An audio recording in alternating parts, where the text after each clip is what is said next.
3 बहनों की लालची करिश्मा, भाभी। रेशमा और मनीषा 3 बहनें हैं। उनका एक भाई भी है, मयंक। मयंक अपनी बहनों को बहुत प्यार करता है, लेकिन मयंक की पत्नी सविता इस मामले में मयंक से बिल्कुल ही अलग है। वो अपनी ननदों का जितना बुरा कर सकती है उतना बुरा करती ही रहती है और अपनी ननदों पर हुक्म भी चलाती है। करिश्मा, करिश्मा, तुमने अभी तक नाश्ता नहीं बनाया? तुम्हारे भैया को ऑफिस जाने में देर हो रही है। हाँ भाभी, बस अभी बनाती हूँ। करिश्मा, तुम ये ढीलापन छोड़ दो। कल को पराये घर जाना है। वहाँ अगर तुम इस तरह से काम करोगी तो लोग क्या कहेंगे कि माँ ने और भाभी ने कुछ सिखाया नहीं। और तुम्हारी दोनों बहनें कहाँ हैं? अब रेशमा मार्केट गई है और मनीषा सो रही है। क्या? सुबह के 8 बज रहे हैं और ये महारानी अभी भी सो रही है? कहते हुए सविता अपनी सास दुर्गा देवी के पास अपनी जाती। बेटियों के तौर तरीके। क्या हुआ बहू, सुबह सुबह क्या कर दिया मेरी बेटियों ने? अरे एक तो अभी अभी उठकर किचन में गई है, दूसरी सुबह सुबह बाहर चली गई और तीसरी अभी तक सो रही है। क्या करूं मैं इन तीनों का, मैं तो परेशान हो गई हूँ। जा जाकर उठा उसे और रेशमा से मैं बात करती हूँ। सविता सीधा मनीषा के कमरे में जाती है और उससे कहती है, महारानी जल्दी उठो, सूरज सर पर आ गया है। भाभी थोड़ी देर और सोने दो ना, मैं रात को लेट सोई थी। वो क्या है ना, यूनिट टेस्ट चल रहे हैं। शराफत से उठती है या नहीं, या फिर पानी की भरी बाल्टी डालूं तेरे ऊपर? नहीं नहीं भाभी, मुझे बिस्तर में नहीं नहाना, उठती हूँ मैं। मनीषा जल्दी से उठकर बाथरूम में चली जाती है। सभी आराम से बैठकर नाश्ता कर रहे होते कि तभी रेशमा बाजार से हाथ में सामान लिए आ जाती है। रेशमा को देखते ही सविता उस पर बरस पड़ती है। लो, आ गई महारानी। ऐसा भी क्या सामान लाना था जो सुबह आंख मलते ही बाजार की तरफ रवाना हो गई? भाभी, कल आप ही तो चीख रही थी कि घर का सारा सामान मुझे ही लाना पड़ता है, घर में किसी को भी किसी काम से कोई लेना देना नहीं है। अब मैं बाजार जाकर सामान ले आई तो आपको इस बात से भी तकलीफ हो रही है? देख रही हो माँ जी, अपनी बेटी की जुबान कैंची से भी तेज चलती है। और मयंक, आप तो कुछ कहेंगे नहीं अपनी लाडली बहन को। रेशमा, अपनी भाभी से ऐसे बात नहीं करते। चलो माफी मांगो। भैया, मैं क्यों माफी मांगू? आप भाभी से बोलिए ना कि हम पर कम हुक्म चलाया करे। हम इस घर की बेटियां हैं और आपकी पत्नी की ननद है, नौकरानी नहीं। लो कर लो बात। इनकी भलाई के लिए कुछ भी बोलो तो इन्हें बुरा लग जाता है। इस घर में यही इज्जत है मेरी। देख लो माँ जी, आपकी बेटी किस लहजे में मुझसे बात कर रही है। सविता वहाँ से चली जाती है। मयंक को बहुत गुस्सा आता है, वो भी वहाँ से चला जाता है। इसी तरह सविता अपनी तीनों ननदों को किसी न किसी बात पर परेशान करती रहती थी। एक दिन मयंक अपनी तीनों बहनों के लिए गिफ्ट लाया। करिश्मा, ये तुम्हारे लिए हार का सेट। रेशमा, तुम्हारे लिए सुंदर सी ड्रेस। और मनीषा, तुम्हें किताबें पसंद है ना, तुम्हारे लिए किताबें लाया हूँ। थैंक यू भैया। थैंक यू भैया। थैंक यू भैया। फिर सविता कहती है, तुम्हारा नेकलेस कितना सुंदर है, ये भैया कहाँ से ले आए होंगे? मैंने भैया को 3 दिन पहले फोन पर ये डिजाइन दिखाया था और आज भैया ये ले आए। सविता तो अपनी ननदों के गिफ्ट्स देखकर जल गई और करिश्मा का नेकलेस तो उसे भी बहुत पसंद आया था। अपनी बहनों के लिए कितना अच्छा नेकलेस लेकर आए हैं, मुझे कभी कोई गिफ्ट नहीं दिया। मैं आज ही ये हार चुरा लूंगी। रात में सविता करिश्मा का हार चुरा लेती है और इसी तरह उसे अपनी ननदों की जो भी चीज अच्छी लगती वो उसे मांगती नहीं, बल्कि रात के अंधेरे में चुरा लेती। इसी तरह दिन बीतते गए और सविता ने मयंक के दिल में भी उसकी बहनों के लिए नफरत पैदा कर दी।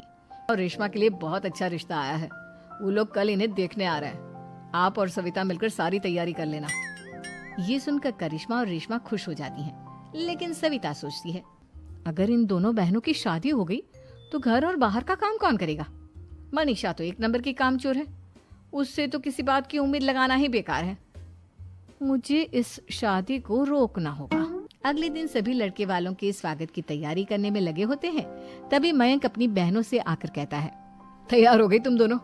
देखो, दोनों लड़के बहुत अच्छे हैं, मैं कोई कसर नहीं छोड़ना चाहता, इसलिए तुम उनके सामने अच्छे से बिहेव करना और अपनी भाभी से लड़ने मत लग जाना।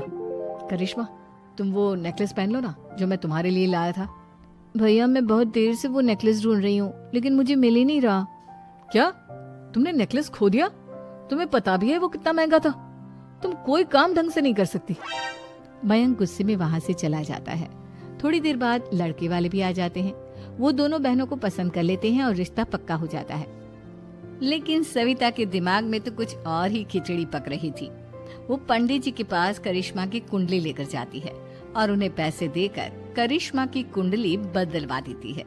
जब लड़के वालों के पास करिश्मा की कुंडली जाती है तो वो दुर्गा को फोन करते हैं। बहन जी, हमने करिश्मा की कुंडली अपने पंडित जी को दिखाई थी। आपकी बेटी की कुंडली नहीं बल्कि दोषों का पिटारा है। देखिए, मैं और मेरे पति इन सब बातों में बहुत विश्वास करते हैं, इसलिए हम आपकी बेटी से अपने बेटे की शादी नहीं करा सकते। इस तरह करिश्मा का रिश्ता टूट जाता है और सभी घर वालों को बहुत दुख होता है। अब कविता सोचती है, चलो करिश्मा का तो रिश्ता टूट गया, अब रेशमा का भी रिश्ता तोड़ना है। क्या करूं? अब सविता आवाज बदलकर किसी अननोन नंबर से रेशमा के होने वाले ससुराल में फोन करती है। हेलो, मैं कौन हूँ कौन नहीं ये आपके लिए जानना जरूरी नहीं, बस इतना सुन लो कि रेशमा का 2 साल से किसी के साथ अफेयर चल रहा है। बस रेशमा का रिश्ता तोड़वाने के लिए सविता का इतना कहना काफी था। अब रेशमा का भी रिश्ता टूट गया। मयंक और दुर्गा देवी ने रेशमा को खूब खरी खोटी सुनाई और उससे बार बार उस लड़के के बारे में पूछने लगी। आप दोनों मुझे क्यों परेशान कर रहे हो? अरे कोई लड़का होगा मेरी लाइफ में तो मैं बताऊंगी ना, जब कोई है ही नहीं तो कहाँ से लाऊं मैं कोई लड़का? तो तेरे होने वाले ससुराल वालों को फोन किसने किया था?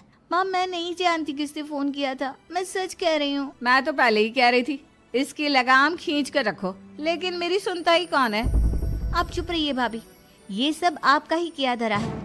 अब तीनों बहनों को विश्वास हो जाता है कि ये सब उनकी भाभी ही कर रही है। तीनों बहनें अपनी भाभी को सबक सिखाने के लिए एक वकील कर लेती है और घर में हिस्सा मांगना। देखो भैया, माँ बाप की जायदाद में जितना बेटों का हक होता है उतना ही बेटियों का, इसलिए इस घर के 4 हिस्से होंगे और हमें अपना हिस्सा चाहिए। मैंने तुम्हारे लिए क्या क्या नहीं किया और तुम इस घर में हिस्सा मांग रही हो? भैया, आप और माँ हम बहनों की कोई बात नहीं सुनते हो और भाभी हमारी शादी नहीं होने देगी क्योंकि उन्हें लगता है कि आप हमारी शादी में ज्यादा पैसा लगाओगे और उन्हें हम जैसी फ्री की नौकरानी कहाँ मिलेगी। तो हम भाभी के साथ तो रह नहीं सकते, हम बहनों को अपना हिस्सा चाहिए।